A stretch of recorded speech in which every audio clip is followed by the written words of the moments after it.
Sebelum melanjutkan, jangan lupa subscribe dulu. Terima kasih. Bab 2. Bajingan orang asing. Aku akan mengatakannya langsung padamu. Malam itu Anda meminum anggur yang saya tambahkan sedikit, dan dengan niat baik, saya menemukan dua pria berotot untuk Anda sehingga Anda dapat memuaskan keinginan Anda sepenuhnya.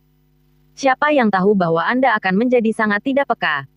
Kamu benar-benar memasuki kamar orang liar, dan bahkan tanpa basa-basi. Nada suara Ning Xueluo penuh dengan rasa jijik. Yan Gege terlalu baik hati. Dia takut kamu tidak akan bisa menerima kebenaran. Jadi dia berkata bahwa itu dia malam itu.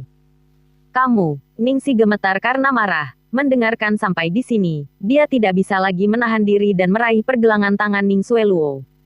Kenapa kamu melakukan itu padaku? Mengapa? Apakah kamu belum cukup menyakitiku? Ning Xueluo awalnya mengangkat alisnya karena marah, dan hendak mendorong Ningsi menjauh, tapi dia melihat Suyan berdiri di belakang Ningsi. Dia segera melembutkan suaranya, menunjukkan ekspresi lembut dan menyedihkan, "Kakak perempuan, saya tahu saya salah. Jika kamu ingin memukul dan memarahi seseorang, lakukan itu padaku, jangan salahkan Yan Gege." Ningsi membeku, dan di detik berikutnya, dia melihat Ning Xueluo tiba-tiba jatuh ke tanah, pose itu, seolah-olah dia mendorongnya. "Ningsi, apa yang kamu lakukan?" Sebuah suara omelan terdengar dari belakangnya. Ningsi berbalik terkejut, dan melihat Suyan dengan ekspresi dingin. Suyan melewatinya, dan mendukung Ning Xueluo. "Xueluo, kamu baik-baik saja?" Ning Xueluo praktis menggantungkan seluruh tubuhnya pada Suyan. "Yan Gege, aku tidak melakukannya dengan sengaja. Aku tahu aku salah. Akulah yang harusnya minta maaf kepada kakak karena telah menyebabkan semua ini. Sudah cukup, aku akan menyelesaikan semuanya." Suyan menepuk bahu Ning Xueluo, membiarkannya masuk ke dalam mobil. "Saya akan menjelaskan semuanya kepada Ningsi." Pikiran Ningsi benar-benar kosong. Dia melihat Suyan berjalan ke arahnya, dan melihat mulutnya membuka dan menutup. Dia berbicara lama sekali. Dia berbicara tentang masa-masa mereka bersama sebagai kekasih masa kecil, tentang perjuangannya ketika dia jatuh cinta pada Ning Xueluo, tentang kemarahannya ketika dia mengetahui bahwa Ning Xueluo telah berkomplot melawannya, tentang keterkejutan dan rasa bersalahnya ketika dia mengetahui bahwa Ningsi adalah seorang kekasih. Hamil, dia berbicara tentang bagaimana dia menerima permintaan maaf Ning Xueluo. Akhirnya, dia berkata, "Ningsi, maafkan aku tidak bisa menikah denganmu. Ini bukan karena masalah malam itu atau masalah anak ini. Tapi itu karena aku tidak bisa mengecewakan Xueluo, dan aku tidak ingin menipu diriku sendiri dan perasaanku." Beberapa bulan ini, dia membawa Ning Xueluo bersamanya ke luar negeri, dan setelah bergaul siang dan malam, semakin sulit untuk berpisah. Meskipun dia mengakui bahwa dialah yang menjalin hubungan dengan Ningsi malam itu demi menutupi rasa sakitnya, di dalam hatinya, dia sudah memilih Ning Xueluo. Jadi setelah mengetahui bahwa Ningsi hamil, dia tidak tahan lagi dan segera pergi ke keluarga Ning untuk menjelaskan semuanya kepada orang tua mereka, dan mengungkapkan kebenarannya kepada Ningsi. "Kalau gitu, Suyan, kamu sudah tahu selama ini bahwa Ning Xueluo lah yang membiusku untuk menghancurkan kepolosanku.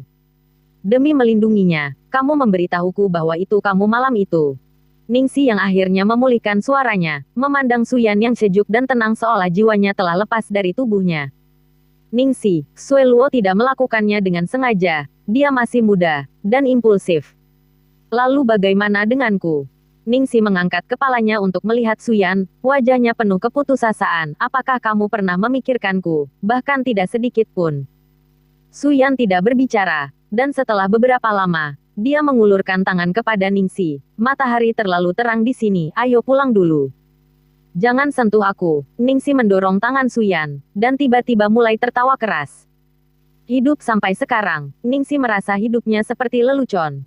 Untuk tinggal di kota yang sama dengan Suyan, dia mengerahkan seluruh kekuatannya dalam studinya sehingga dia bisa masuk ke Universitas B. Untuk menyenangkan Suyan, dia telah memberikan mimpinya dalam akting. Agar sesuai dengan pola asuh dan latar belakang keluarganya, dia telah meninggalkan orang tua angkatnya untuk kembali ke keluarga Ning, dengan kikuk berusaha menyenangkan orang-orang yang disebut-sebut sebagai tokoh terkemuka itu.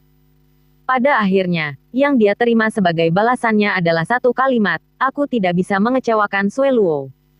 Ning Xueluo tidak hanya telah mencuri identitasnya, dan orang tua kandungnya, tapi sekarang, dia bahkan telah mencuri kekasihnya.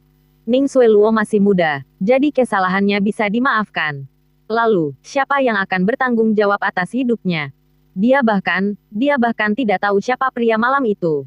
Ningsi menutupi wajahnya, tubuhnya gemetar hebat, dia sudah berada dalam keputusasaan. Suyan menyaksikan Ningsi berjalan menuju jalan tanpa berpikir, seolah-olah sedang kesurupan. Dia membuang rokok yang dia pegang di antara jari-jarinya, dan hendak mengejarnya, namun ditahan oleh Ning Xueluo, yang memegang lengan bajunya dari belakang. Yan Gege, kamu mau kemana? Dan saat Suyan ragu-ragu, suara keras terdengar. Ningsi, yang sedang berjalan di zebra cross terlempar ke udara, mendarat dengan keras di tanah. Tolong, tolong, seorang wanita hamil. Memukul. Dalam cahaya yang menyilaukan, Ningsi melihat siluet gemetar dan dua wajah yang membuatnya mual. Rasa sakit kram yang datang dari perutnya menyebabkan dia kehilangan kesadaran sedikit demi sedikit.